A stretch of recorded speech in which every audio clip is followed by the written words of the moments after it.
Reforma sa party-list system ang pangako ng oposisyon sa inihain nilang panukala sa Kongreso. Ito raw ay para wakasan na ang paggamit nito para sa pansariling interes. Narito ang agenda report ni Hannah T. Pati pangalan ng party lists dapat na raw baguhin. Ito ang isa sa itinutulak ng oposisyon na malawakang reforma para putulin ang anilay matagal ng abuso ng mga political dynasty at government contractors. Naghain si Senator Risa Ontiveros ng Senate Bill No.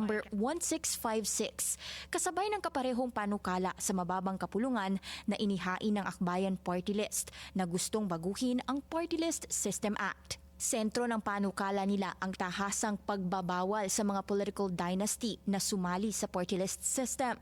Sa ilalim ng bill, hindi na pwedeng maging nominee o kinatawan ang mga asawa o kamag-anak ng mga nakaupo o kapwa-kandidato hanggang 4th degree of consanguinity. Ibig sabihin, bawal kahit ang magpinsan. Tila nagiging backdoor na raw kasi ang party lists para sa mga pamilyang matagal nang nasa kapangyarihan. Pinupuntirya rin ng panukala ang mga party list na may koneksyon sa mga kontrata ng gobyerno.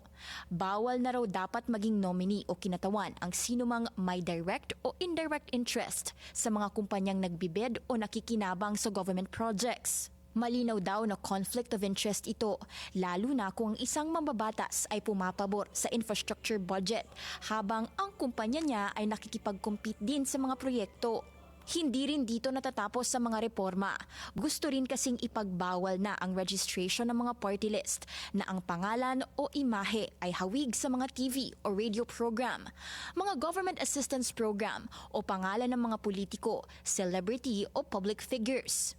Ayon sa oposisyon, ginagamit ito ng ilan para sa name recall at panluloko sa botante, imbis na tunay na sexual advocacies.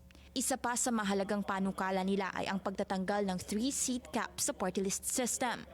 Sa kasalukuyan kasi, kahit gaano karami ang botong makuha ng isang party list, hanggang 3 pwesto lang ang pwedeng makuha nito sa Kongreso.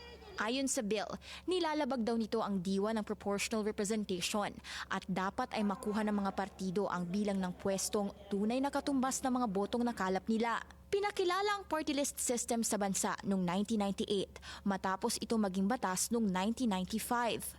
Sa ilalim nito, 20% ng kabuang miyembro ng House of Representatives ay nakalaan para sa party list groups. Sabi sa konstitusyon, bibigyan ng party list ng boses ang marginalized o underrepresented sectors sa Kongreso, gaya ng mga magsasaka at indigenous communities. Pero nagbago ang landscape ng party list system matapos ang isang landmark decision ng Korte Suprema noong 2013. Ayon dito, hindi na limited sa marginalized sectors ang party lists. Hanggat kinakatawan daw ng party list ang isang sektor na tinutukoy ng batas, maaari itong sumali sa eleksyon. Sabi ng oposisyon, tugon ang mga reforma nila sa mga investigasyon ngayong tila nagpapakitang malaki ang porsyon ng party lists pagdating sa political dynasties at mga kontrobersyal na proyekto sa gobyerno, kabilang ang flood control projects. Para sa agenda, Hannah T, Bilyonaryo News Channel. Mag-follow sa aming mga social media accounts at mag-subscribe sa aming YouTube channel para sa pinakahuli at eksklusibong mga balita.